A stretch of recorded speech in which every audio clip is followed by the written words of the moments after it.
Peace and love, black family. It's Dr. Umar Johnson. I think this is the fourth or fifth time we try to make this thing happen the right way. We can't give up. You know, revolutionary Pan-African nationalists, we don't give up. Okay, so we're gonna try to get this done so I can hop in the shower and get on over to the church for tonight's Nat Turner versus Donald Trump presentation. So here we go again. Fourth or fifth time, Facebook shut me down.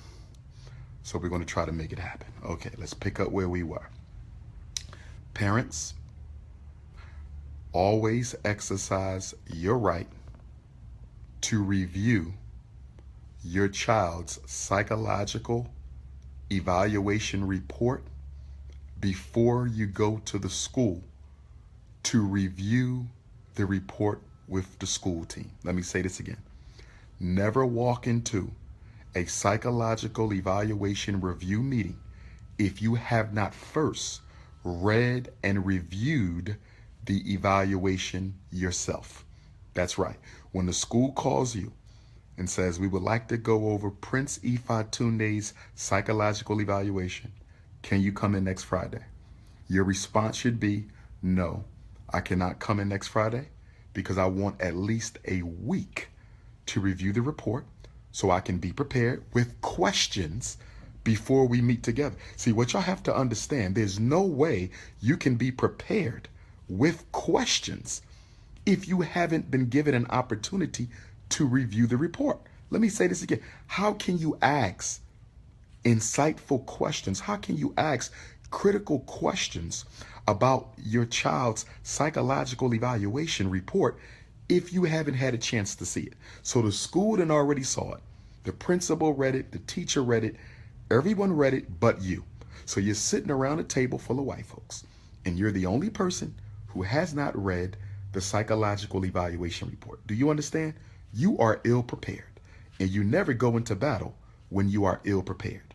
You never go into battle when you are ill prepared, okay? So when they call you to schedule the psychological evaluation review meeting, okay, this also includes parents whose children are already in special education. Even if your child is already in special education, you still need to review the paperwork. A lot of you special ed parents think that since your kid is already in special ed jail, you don't need to take the IEP seriously, you don't need to take the psychological reevaluation seriously, and that's not good, okay? You should always take your child's education seriously, okay? So tell them you want a week to review the report. Legally, you can have 10 days. Okay, legally you can have 10 days, but the school can also ask you to waive your right to review the report. Let me say this again. Special ed law. The school can have you sign a waiver that you do not wish to review your child's psychological evaluation before you review it with the team or before the IEP meeting. Can I ask you a question? Why would you waive your right to review your child's psychological evaluation before the IEP meeting? Does that make any sense? If you're a good parent who cares about your children, and I'm sure you all are and all do, why would you waive your right to review your child's evaluation before you go into the IEP meeting? That doesn't make any sense. But a lot of you guys do it all the time. Never waive your rights to anything. We ain't got no rights to begin with. You giving away rights you ain't even got. Stop signing waivers. I don't care what the waiver is for. Do not sign a waiver. Don't sign a waiver when you go to court. Don't sign a waiver with the lawyer. Don't sign a waiver at the special ed meeting. Don't sign a waiver with Donald Trump. Don't sign a waiver with nobody. Do you understand? Okay. Always review, go over it. And then if you have some questions about the report, what should you do before you even go to the meeting? You call in to Dr. Umar Johnson's Tuesday morning Black Parent Teleconference. You call into Dr. Umar Johnson's Tuesday morning Black Parent Teleconference, right? And then you can ask me all the questions you want, or you can pay $50 and I will review the report one-on-one with you over the phone as long as we need to till you get it right, okay? So you can always be prepared. Always be prepared. Not to mention, you also need to read Psychoacademic Holocaust. Okay? So, okay, what are the different sections? What did I say previously on the cutoff video? If the report is 20 pages or longer, there's a strong chance that the psychologist did not type the report, the computer typed the report. You don't want your child being diagnosed by a computer program. But I can tell you a lot of psychologists diagnose the reports, diagnose children by the computer program. You don't let the computer. And you can always tell when the computer did the diagnosis because the report will be real thick. And this is how you can get the psychologist. This is how you catch the psychologist in a lie. So you ask the psychologist, did you type this report or did the computer type this report? Who interpreted the data and made the determination that my child is learning disabled? Who interpreted the data or made the determination that my child is learning disabled? Did you interpret the data and make the determination that my child is learning disabled? Or did your computer interpret the data and make the determination that my child was learning disabled? This is very, very important. You don't want your child being diagnosed by a machine. You want your child diagnosed by a man or a woman, and preferably a black man or a black woman. And you guys know that you can always contact the Association of Black Psychologists.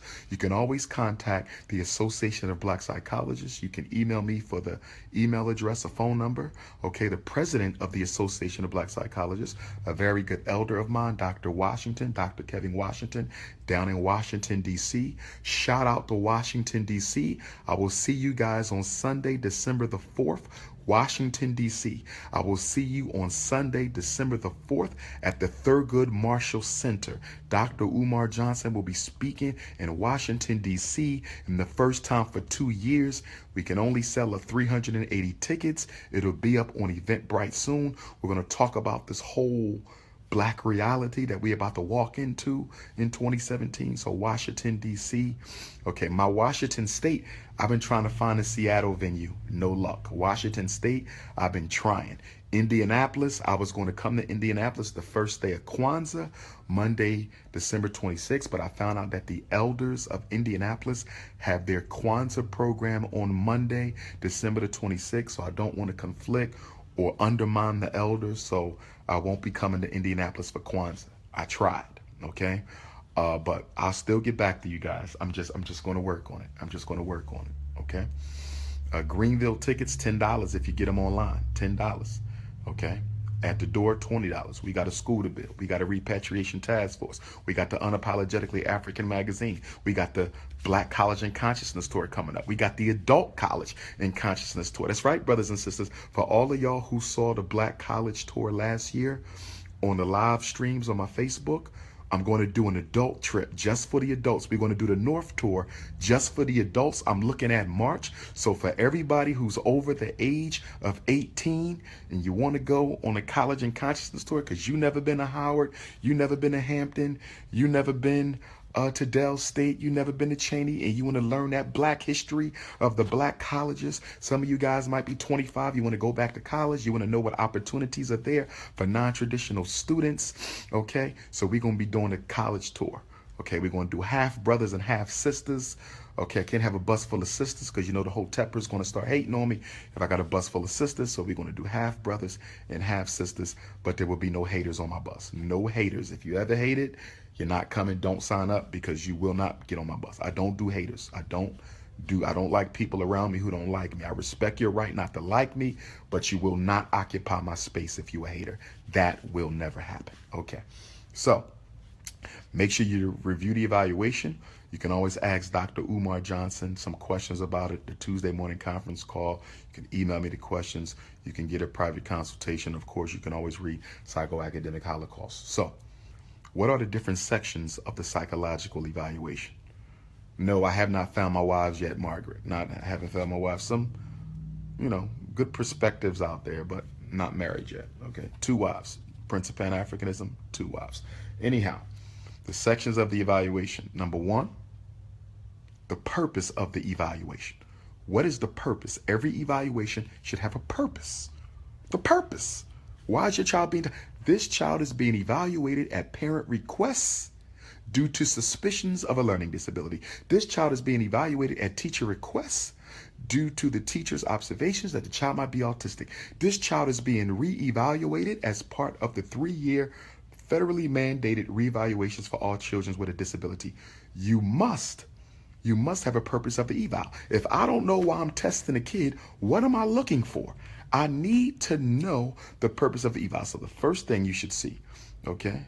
Well, one wife might work. If I find one wife who know how to keep her mouth shut, don't put my business out, okay, who can stay in the background, not thirsty for the limelight, because a lot of y'all sisters, y'all just want the limelight. Y'all not there to support the brother. You just want to be all, Hollywood. I ain't looking for no Hollywood. But let me get back on topic, okay? Purpose of the eval. I need to know what the purpose of the evaluation is, okay? Review of the record. So purpose of the evaluation. And then you have the review of the record. The review of the record says that Dr. Umar Johnson looked at your child's academic folder. Okay, I looked at the reports that the parent had. I looked at attendance. I looked at suspensions. I looked at test scores. I looked at report card grades. I looked at notes home. Review of the record. That gives us the context. The review of the record gives us a psychological context. What am I dealing with? What has this child been through? So if the psychologist hasn't reviewed the record, then how does he put his findings, or how does she put their findings in the appropriate context? You have to review the record. Do you understand? Okay. So then after you review the record, you interview the parent. I want to talk to you. Why do you want your child tested?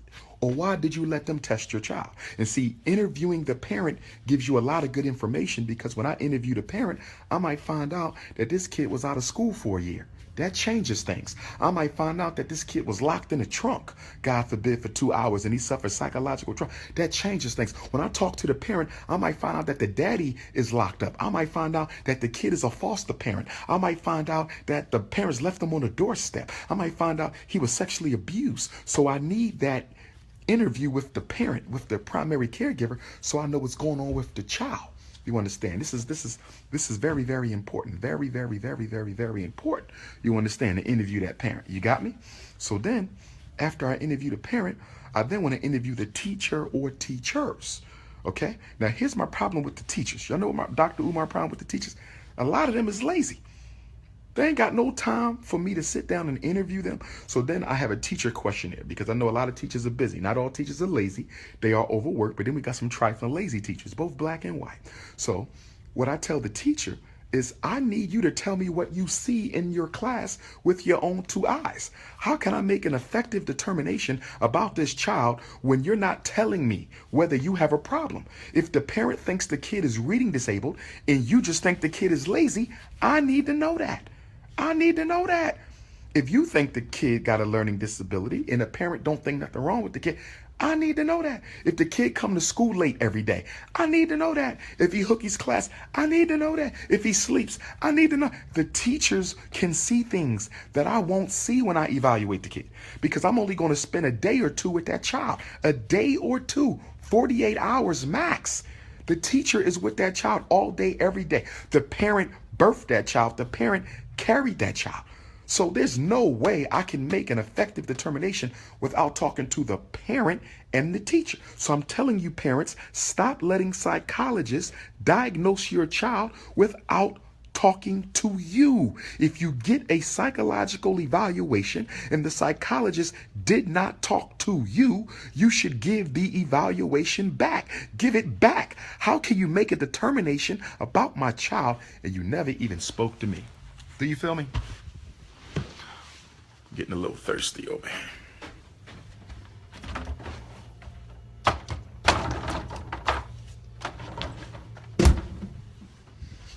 Get me a little juice. Okay. Prince of Pan-Africanism get thirsty sometimes, you know. It's not easy being me. I got to deal with hoteppers. Got an email yesterday. Somebody want to know where I graduated from now. How many times have I said that information? Do I got to spend the rest of my life telling people where I graduated from? Really? I got to keep going through this stuff. That's how this is going to go. Okay. I've already answered that question. All right. Okay. But you know what the bigger question is?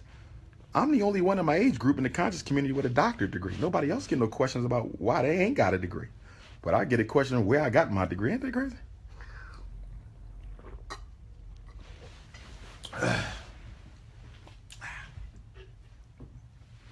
Not bad. Simply orange. Okay, I need one of you vegetarians to hook me up with one of them green smoothies, okay? Put some of that put some dates in it, because the dates are sweet. It tastes a little bit better, okay?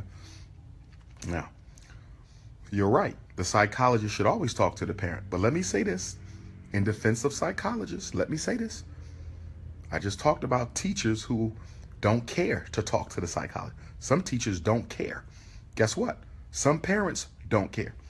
I've called parents up. This is Dr. Umar Johnson from such and such school. I would need to ask you a couple questions about your child. This should only take about 10 minutes. Do you have a little bit of time just so you can give me some background information? Was your child born of a full-term healthy pregnancy? Did your child ever require any hospitalizations? Has there ever been any surgeries? Does your child take any regular ongoing medications? Did your child begin crawling on time? Did they begin walking on time? Did they begin talking on time? What about potty training? Did your child begin potty training at the right time? What about socialization? How well does your child get along with other children? Has there ever been any bullying in your child's life? Okay, has he ever been separated from either caregiver for a significant amount of time? Okay, exactly when did you notice that your child's behavior began to make a turn for the worse? When did you notice that your child began to struggle academically? These are some of the questions that I ask, but some parents don't want to talk. I'm too busy. Leave me alone. I done already told the school what they need to know. Excuse me? Excuse me?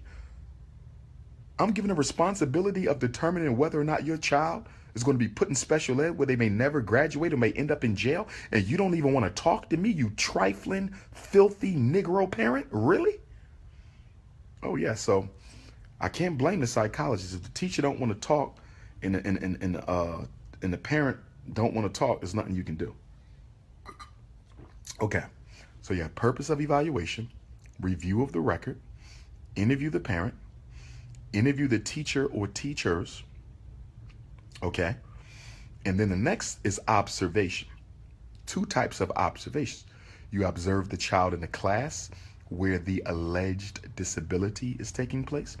And then you also observe the child while you evaluate the child. Now, I'm going to say this, though, in defense of psychologists. Evaluating a child in the classroom during instruction, in my opinion, does not yield a lot of useful information unless it's a behavior problem. If we're looking at emotional disturbance, ADHD, conduct disorder, yes, the observation is externalizing. So observing a kid in the class can give you a lot of good information. But if we're talking about a learning disability, me just watching the child receive instruction, that ain't helping. So that ain't really big on my list. What I do get a lot of information from is when I observe the child, when I'm testing the child. That one-on-one observation is key because that gives me insight into how the child approaches their problems and how they solve their problems. That is the most powerful and important thing for me right there. Okay? So you do your observation. After you do your observation, you now do your testing. Achievement tests, IQ tests. Okay, now basic psychological assessment is going to have an IQ test. That's when you do the intelligence test. Achievement battery, that's when you do the reading and the math and the writing, all the academic stuff.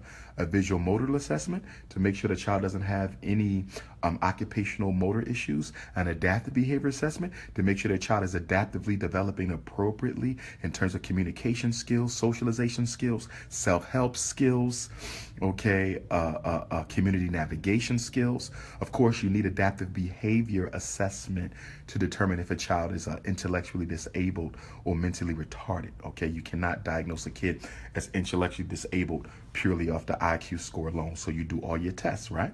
And then what is at the end? At the end of the evaluation is conclusions, determinations, impressions, recommendations. And these can go in different order.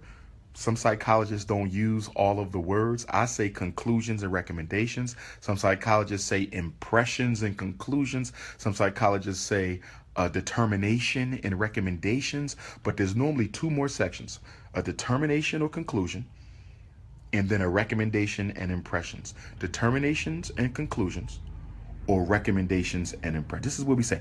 based on the information gathered in this evaluation, according to federal special ed law and state of Pennsylvania code, state of Michigan code, state of New York code, state of Texas code, state of North Carolina code, I have determined that this child meets the definition of a child with a learning disability in reading comprehension.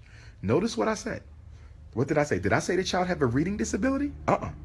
I said the child meets the definition for a reading disability. Did y'all see that?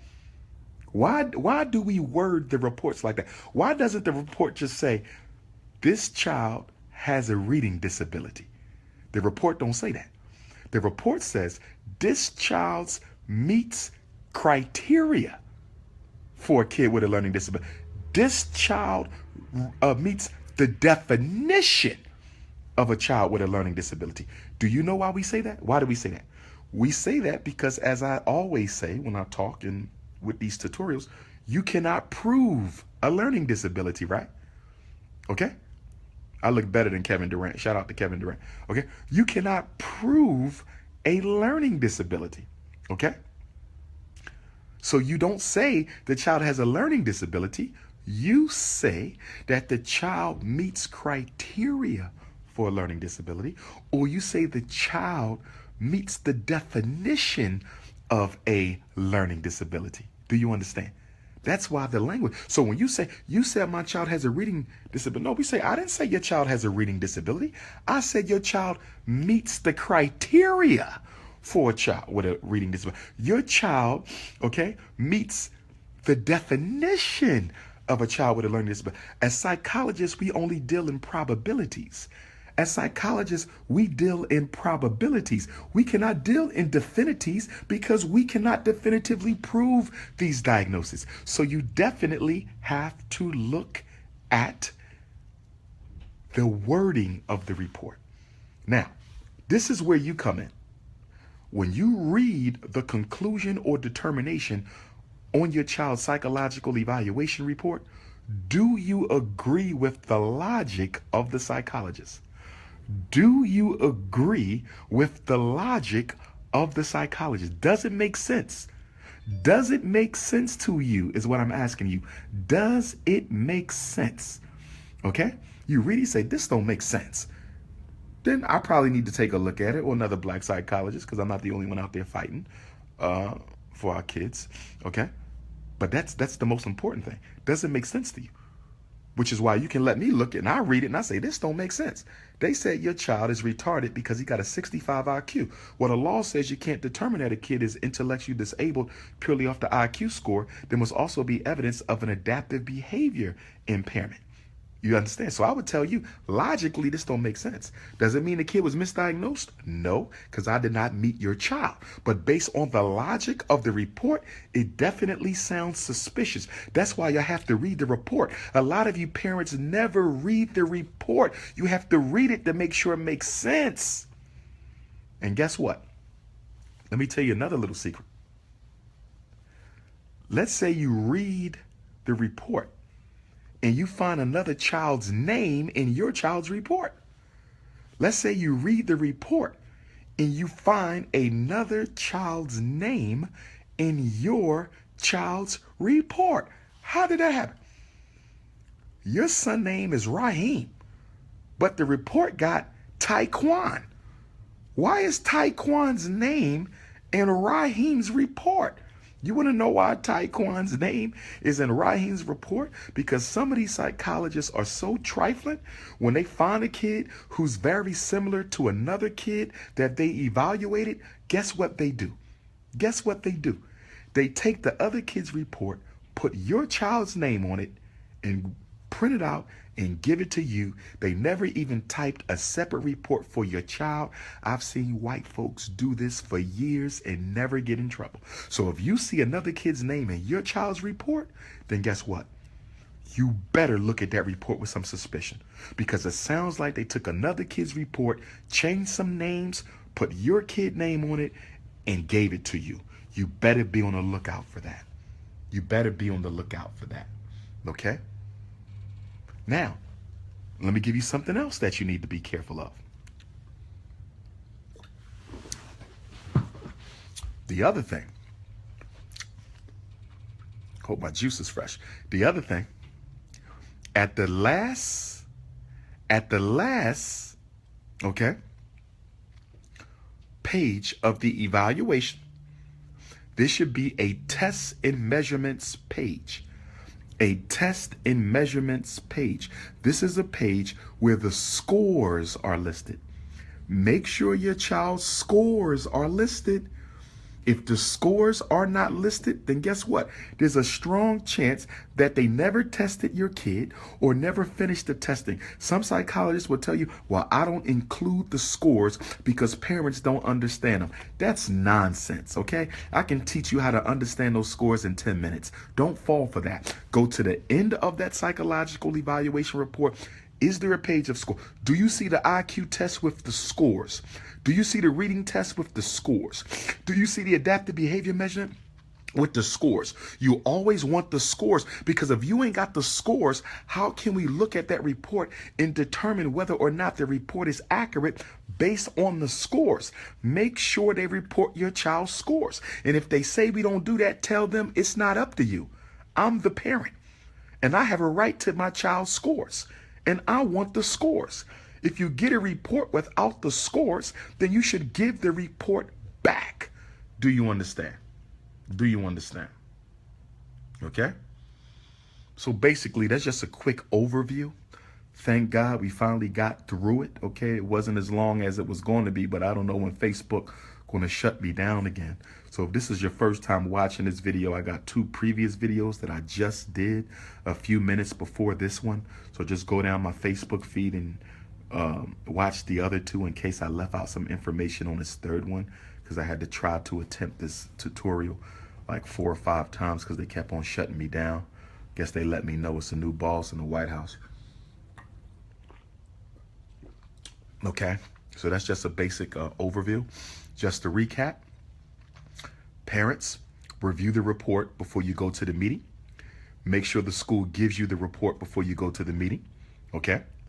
Number 2, read the report thoroughly with a highlighter or an ink pen. Okay. Putting question marks and notes where you might have some questions. Okay. Take note if another child's name is in your child's report. Okay. Number 4, be very, very careful if the report is more than 15 to 20 pages. Be very, very careful. Dr. Umar Johnson, my reports are not longer than 10 pages. First of all, you don't need a book. You need to try to find out what's going on with your kid. I've had people come to me and say, Dr. Johnson, your report is only 7 pages. This report that the white psychologist did was 30 pages. I said, I know, because they used the computer and I used my mind. You're one of those people who think more is better. More is not better. It's about the quality over the quantity. If you want the machine to diagnose your kid, then go right ahead. But Dr. Umar Johnson don't play that. Okay? So also you want to look at the conclusions and impressions page. Make sure you agree with the logic of the report. Make sure you look at the conclusions and impressions page. Make sure you agree with the logic of the report. Okay, that's going to be very, very important. Make sure the test and measurements page is at the back of the report. Make sure the test and measurements page is at the back of the report. If the psychologist did not interview you, give the report back. If the psychologist did not get information from the teacher, give the report back. Now, sometimes you can't interview the parent or the teacher, but they can fill out an input form, parent input, teacher input. As long as they fill out the input form, it's not as good as an interview. It's not as good, but it is better than nothing. So if the parent filled out an input report, or if the teacher filled out an input report, that would also be acceptable. Not as good as the face-to-face interview, but in these fast times, the interview can be better. Okay? Make sure the psychologist review the record. Make sure the psychologist look at all previous evaluations from your child. I want to see everything. I want to see the medical reports, previous evals. Okay, I want to see it all. The problem is a lot of you parents don't have it all. You ain't got the reports. You ain't got the IEPs. You're disorganized. That's how you can tell if you value your child's education. Parents who value their children's education, they got that stuff organized. They got binders and books and libraries. Parents who don't care about their kids' education, it's not that very organized, okay? So this is the Prince of Pan-Africanism. Just wanted to run through these things. South Carolina tonight. I'm speaking Greenville. Come through. Tickets available at the door. All Students who attend historically black colleges and universities, if you attend a historically black college and university, you get in free tonight, but you have to have your ID. Okay, if you do not attend historically black college and university, you have to pay. Okay, because I support HBCUs. You understand me? All right, so you got to pay. I'm sure you don't mind because the money is going to the fundraiser. The money is going to the college tour. You understand, the money going to a good purpose. All right, but we support HBCUs around these parts. We want to increase the enrollment at historically black colleges. Shout out to all the alumni at the historically black colleges. I really want to do something with the historically black colleges to really try to up the enrollment and push. I think I could really help them. But of course, I'm so unapologetically African, and many of them value their relationships with white folks more than educating our kids. So I don't know how that's going to happen. But Virginia State University, I know we had to postpone, but Virginia State University, I will be coming back. They're going to let me know when. Bowie State, I'll be coming there soon. Morgan State, I will be there February the 22nd. Okay, Voorhees College. I spoke at Voorhees College. Yes, I spoke at Voorhees College a couple years ago. Wouldn't mind coming back. Founded by a young sister who passed on in her 30s. Shout out to Voorhees College. Okay, Garland. Garland, please get all your comments out now, Brother Garland, because I'm going to block you. You'll never post again on my page because you are a dusty, hotep, hating ass dude. Everybody take a look at Garland. Garland wants to be seen, so please look at Garland. Everybody look at Garland. He needs some attention. Self-esteem is kind of low. Please look at Garland. Everybody say hi to Garland. Garland needs attention. But anyhow, so yes. So we got South Carolina tonight. Doors open up at 4. Lecture from 6 to 9. Come get your Nat Turner t-shirt. Okay, definitely get your Nat Turner t-shirt. What else? Psychoacademic Holocaust. I'm going to talk about the presidential election tonight. I'll probably do a live feed on it later. I'm not going to do a live feed on it now because it's the lecture and I want y'all to come to the lecture. Okay, and then Washington, D.C., Thurgood Marshall Center, Sunday, December the 4th. Jacksonville, Florida. Long overdue. I will be back in Jacksonville, Florida on Wednesday, December the 28th. I will be in Detroit, Michigan, Motown. I'm coming back to Motown, Detroit, Friday, December the 30th for Detroit. Okay, Atlanta, Georgia, Shrine of the Black Madonna, New Year's Day, Sunday, January the 1st, 2017. And we're going to talk about new leadership for a new movement. You understand? New leadership for a new movement and a new black agenda. Hotlanta, Georgia, January the 1st, 2017. Make sure y'all donate to the fundraiser, please. GoFundMe.com/Dr. Umar. GoFundMe.com/Dr. Umar. You can also mail in your donations to payable to FDMG Academy, P.O. Box 6872, FDMG Academy, P.O. Box 6872, Philadelphia, Pennsylvania, 19132. Resumes to fdmgresumes@gmail.com. Tickets for DC, tickets for Detroit, tickets for Atlanta, tickets for Jacksonville. I should have them up by the end of the week. Prince of Pan-Africanism.eventbrite.com. princeofpanafricanism.eventbrite.com. If you're interested in requesting me to do an event, whether it's a black college community lecture, you can send your request to Dr. Umar Speaks at gmail.com or Dr. Umar Speaks at yahoo.com. I repeat, lecture requests should be directed to Dr. Umar Speaks at yahoo.com or Dr. Umar Speaks at gmail.com, or you can email it to me, Dr. Umar Johnson at yahoo.com, and I will go ahead and forward it on. February is about to fill up real quick. So if you want me to come out to February, I know that's when I get hit with a lot of the colleges and universities. Colleges and universities, don't wait to the last minute. Some of y'all get mad at me every year because I cannot accommodate you. You need to get in contact with your Black Student Union, your student government, your director of student activities, and tell them we need to bring Dr. Umar Johnson for Black History, and we need to do it now. Okay, stop waiting to the last minute. I got an invite for FAMU. I'm just waiting to hear back. I got an invite for FAMU, so I should be coming to FAMU soon. Shout out. And I think FAMU is Tallahassee, right? I think it's Tallahassee. I've never been to Tallahassee before. I've never been to Tallahassee, Florida before. Seattle, I need a venue. It looks like we might get Kansas City, Kansas. We're looking at Kansas City, Kansas, the first day of Kwanzaa, Monday, December the 26th. So we're working on Kansas City, Kansas, okay? So y'all know how to get at me, 8444 Dr. Umar, the number again, 8444-DRUMAR. You can hit me on a text, 215-989-9858, 215-989-9858. Yes, my brother, almost forgot. Queens, New York, Sunday, December the 11th. Queens, New York, Jamaica, Queens, shout out. Okay, I'll be in Queens, New York, Sunday, December the 11th. Okay, and I will be in Elizabeth, New Jersey. Shout out to Dirty Jersey, Elizabeth, New Jersey, on Saturday, December the 10th. I'm trying to work on Charlotte.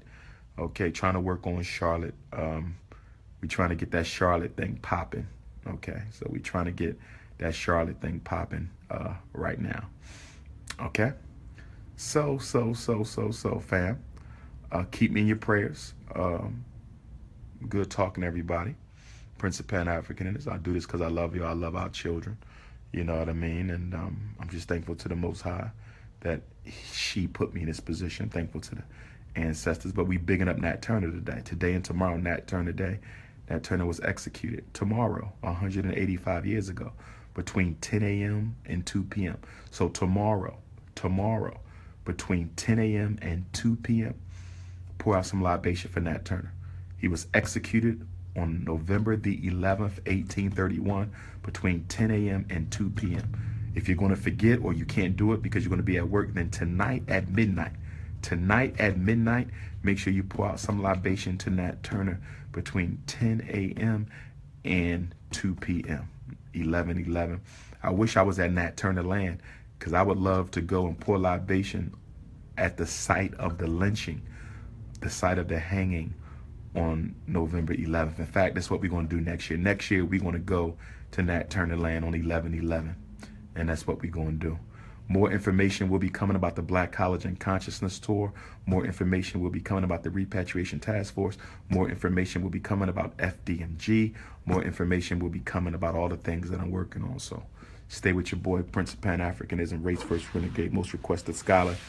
It's revolutionary Pan-African nationalism. Nothing else works. Nothing else I care about. I'm African, proud to be African. I don't want to be what you want to call yourself. I am black. I know who I am. I don't want your religion. I don't want your ideology. I don't want none of that. You understand me? This is Race First Renegades, Marcus Garvey Gangbangers, Pan-Africanism of Paris. Peace and love, black family.